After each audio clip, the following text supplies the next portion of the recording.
सादर प्रणाम। मैं नीरजा चौधरी आपके अपने चैनल इन्फोनी कॉर्नर में एक बार फिर आपका स्वागत एवं अभिनंदन करती हूँ। आज का जो टॉपिक है उसमें हम बात करेंगे सीकल सेल एनीमिया की। सीकल सेल एनीमिया जिसे हिंदी में कहा जाता है दात्र कोशिका अवरक्तता। दात्र कोशिका अवरक्तता हिंदी नाम इसलिए बोला जा रहा है कि जो हिंदी मीडियम के हैं उन लोग के लिए ये इंग्लिश नेम थोड़े फेमिलियर नहीं होते क्योंकि बुक्स में हिंदी में ही लिखा होता है। तो दात्र कोशिका अवरक्तता या सिकल सेल एनीमिया क्या होता है? देखिए, पहली चीज ये क्या है एक लाइन में समझने के लिए यहां पर बता दें कि ये है ऑटोसोमल रिसेसिव ट्रेट। ठीक है, ऑटोसोमल रिसेसिव ट्रेट है यानी कि अप्रभावी विशेषक है एक तरीके का जो कि ऑटोसोमल है। और ये रोग नई जेनरेशन में यानी कि नेक्स्ट जेनरेशन में तभी होगा जब फादर और मदर दोनों एक कैरियर की भूमिका में होंगे। यानी कि दोनों किस भूमिका में होंगे? दोनों वाहक की भूमिका में होंगे, या दूसरा शब्द इसके लिए यूज करूं तो दोनों कैसे होंगे? हेट्रोजाइगस होंगे। यानी कि जब हेट्रोजाइगस कंडीशन होगी उस समय ही ये जो रोग है नेक्स्ट जेनरेशन में पहुंचेगा। ठीक है, अब इस जीन ये जो रोग है इसको कंट्रोल करने के लिए जीन है। तो जीन का जो वो जोड़ा है यानी कि एक जोड़ा जो एलील का है वो कौन सा है? HBA और HBS। इनके द्वारा वो क्या किया जाता है? इस डिजीज को कंट्रोल करने का काम किया जाता है। और इससे रिलेटेड 3 तरीके के जीनोटाइप हमें मिलते हैं। 3 तरीके के जीनोटाइप कौन से होंगे? क्रॉसिंग अब आ चुकी है, क्रॉसिंग देख लीजिएगा, या नहीं भी देखते हैं तो देखिए अगर हम इसको अभी क्रॉस आएगा तो उस समय क्लियर हो जाएगा, फिर 2 बार डिस्कस करना पड़ेगा। तो इसमें क्या है? HBAA यानी कि दोनों कैसे मिलेंगे? समयुग्मजी मिलेंगे, होमोजाइगस मिलेंगे। एक कंडीशन आपकी क्या होगी? HBA और यहां पर HBS, ये हेट्रोजाइगस कंडीशन हो जाएगी। एक और होमोजाइगस कंडीशन मिलेगी जिसमें HBS और HBS होगा। तो 2 कंडीशन होमोजाइगस मिलेंगी और एक हेट्रोजाइगस मिलेगी। ध्यान आ रहा होगा जब हमने मेंडेलियन लॉज पढ़े थे उस समय भी ऐसा ही मिल रहा था। लाल मिल रहे थे, सफेद मिल रहे थे और गुलाबी मिल रहे थे। तो ये बिल्कुल वही वाला यहाँ पर क्रॉस है। अब इसमें क्या है कि जो ये 3 तरीके की जो अलग अलग हमें कंडीशन मिली है, जो जीनोटाइप अलग अलग मिला है, इसमें से केवल जो HBS के प्रति होमोजाइगस होगा वही रोग का फिनोटाइप प्रेजेंट करेगा। ठीक है, देखिए यहाँ पर क्या है? होमोजाइगस 2 हैं, ये भी है और ये भी है। ठीक है, ये सिकल सेल से रिलेटेड है, HBS की जो हम बात कर रहे हैं। जो ये वाले तरीके से होमोजाइगस होगा वही क्या करेगा? इस रोग के प्रति अपना फिनोटाइप प्रदर्शित करेगा।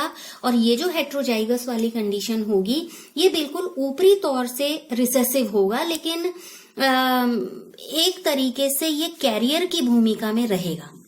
ठीक है, ऊपरी तौर पे अप्रभावी जैसा दिखाई देगा लेकिन कैरियर का काम ये करेगा।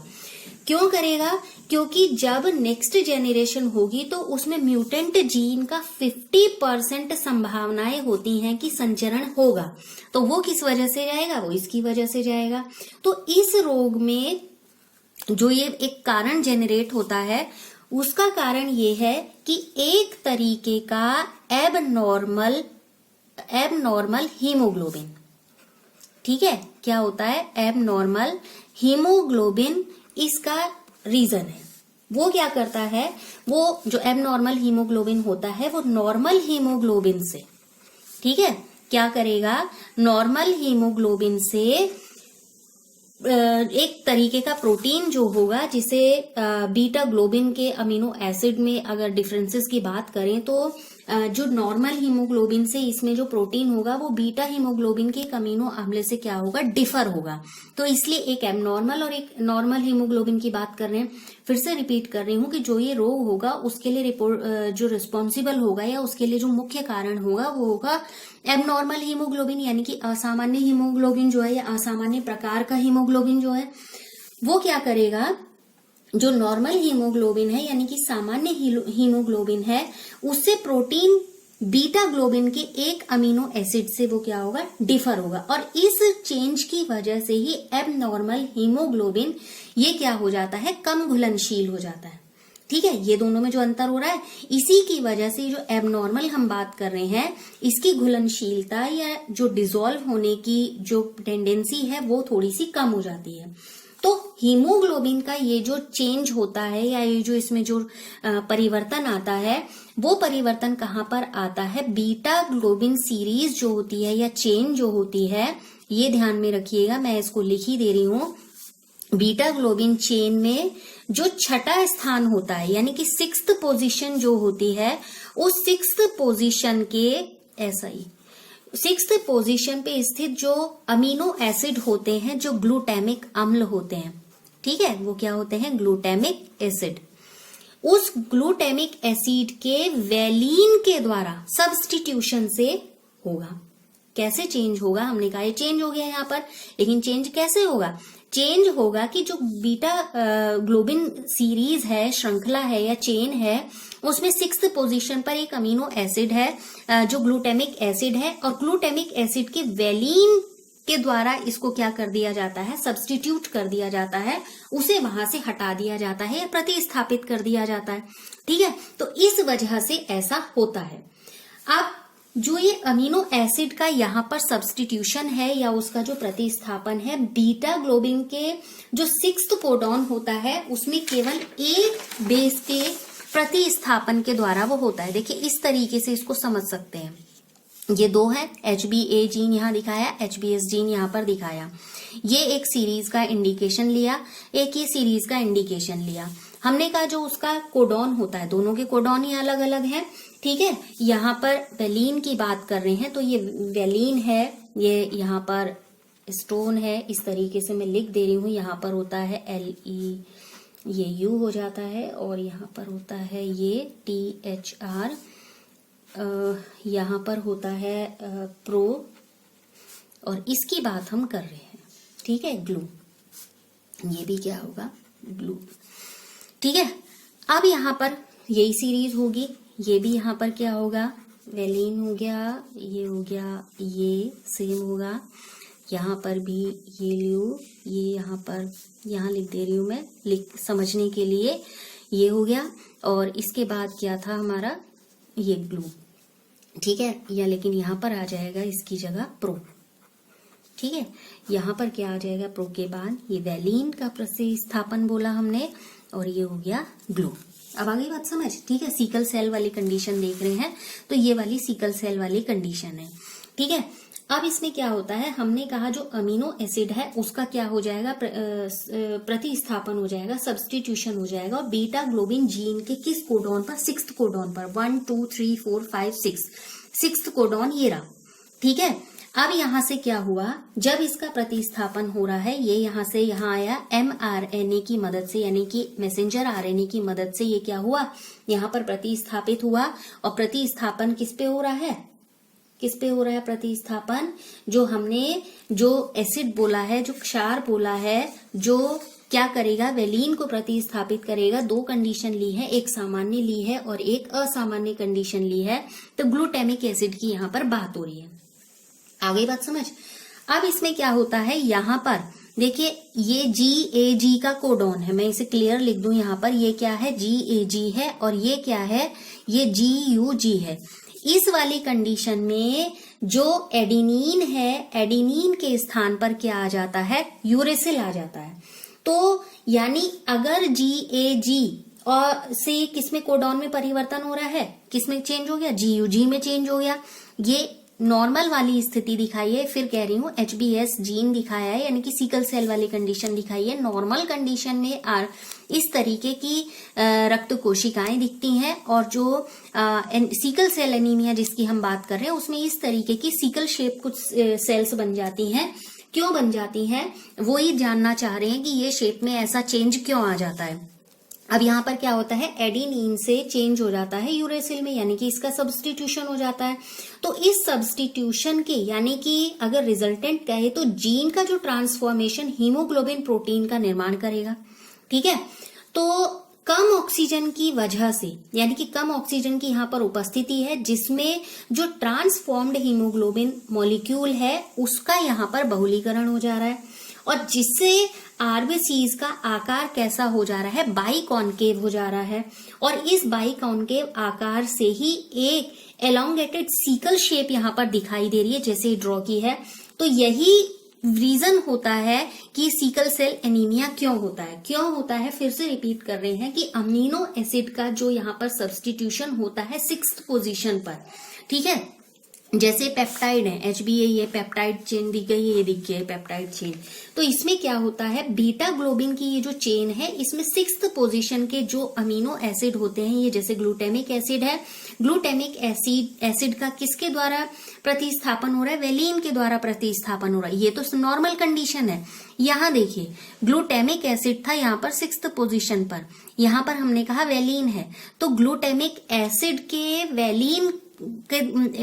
एसिड का वेलिन के द्वारा क्या हो जा रहा है, प्रतिस्थापन हो जा रहा है, सब्स्टिट्यूशन हो जा रहा है, जिस वजह से कुछ ऐसी स्थितियां बनती हैं कि यहाँ पर एक तरीके से अलग तरीके के ट्रांसफॉर्म्ड प्रोटीन बन रहा है। अगर इस सीरीज को इससे कंपेयर करें तो एक ट्रांसफॉर्म्ड प्रोटीन बन रहा है। तो ये जो ट्रांसफॉर्म्ड प्रोटीन होता है, इसकी वजह से ऑक्सीजन की जो प्रेजेंस है वो थोड़ी कम हो जाती है, ठीक है। तो कम ऑक्सीजन की प्रेजेंस में जितना ट्रांसफॉर्म्ड हीमोग्लोबिन मॉलिक्यूल है वो क्या हो जाएगा, बहुलीकृत हो जाता है, उसका बहुलीकरण हो जाएगा, और जिससे यहाँ पर एक डिस्क जो बनती है, जैसे ये डिस्क यहाँ पर दिखाई हमने, एक क्या कहना चाहिए, सिंबॉलिक डायग्राम यूज किया है। तो ये जो डिस्क यूज यहाँ बनती है, ये कैसी बनती है, बाइकॉन्केव डिस्क बनती है, ठीक है। अब हिंदी में जो भी कहते हैं, ठीक। तो ये क्या बनती है, बाइकॉन्केव डिस्क बनती है। और ये डिस्क कैसी दिख रही है, बिल्कुल एक वेपन जैसी दिखाई दे रही है, यानी कि एक सिकल टाइप की, हंसिए के आकार की दिखाई दे रही है। तो ये शेप इसी वजह से आती है क्योंकि डेफिशिएंसी में भी यहाँ पर जो हीमोग्लोबिन का मॉलिक्यूल है वो क्या हो जाता है, बहुलीकृत हो जाता है। अब बात करें कि किस तरीके से इस रोग का इनहेरिटेंस होता है। हमने कहा कि वाहक होना चाहिए, तब ये रोग क्या जाएगा, नेक्स्ट जेनरेशन में जाएगा। और वाहक यानी कि कैरियर वाली कंडीशन कैसी होगी, हेट्रोजाइगस होगी, ठीक है। तो हेट्रोजाइगस कंडीशन का ही यहाँ पर हम क्या ले रहे हैं कि हमें ये दिखाना है कि अगले उसमें कैसे रोग जा रहा है। ये हो गया, ये मान लिया हमने कैरियर फीमेल है, ठीक है, फीमेल, और ये हमने मान लिया कैरियर मेल है, ठीक है ना। अब इनके बीच में जब क्रॉसिंग होगी तो क्या मिलेगा, HBA जो शुरुआत की थी उसी तक पहुंच जा रहे हैं अब हम, HBA और HBS। यहां क्या आया, HBA HBS, ठीक, और ये HBS। अब देखिए ये दो कंडीशन कैसी मिल रही हैं, हेट्रोजाइगस मिल रही हैं, ये होमोजाइगस मिल रही है, और ये भी यहाँ पर कैसी मिल रही है, होमोजाइगस मिल रही है। समझ में आया, ठीक। तो ये तीन का अगर रेशियो के बेस पर देखें कि F1 जेनरेशन में क्या इसका रेशियो आता है, तो रेशियो वही आ रहा है 1:2:1 आ रहा है, ठीक है। तो यहाँ पर ये वाला जो है यानी कि HBS यानी कि इस तरीके का होमोजाइगस जो है, यही क्या प्रदर्शित करेगा, जो शुरू में हमने कहा, यही वो कंडीशन है जो अपनी फिनोटाइप को रिप्रेजेंट करेगा, ठीक है।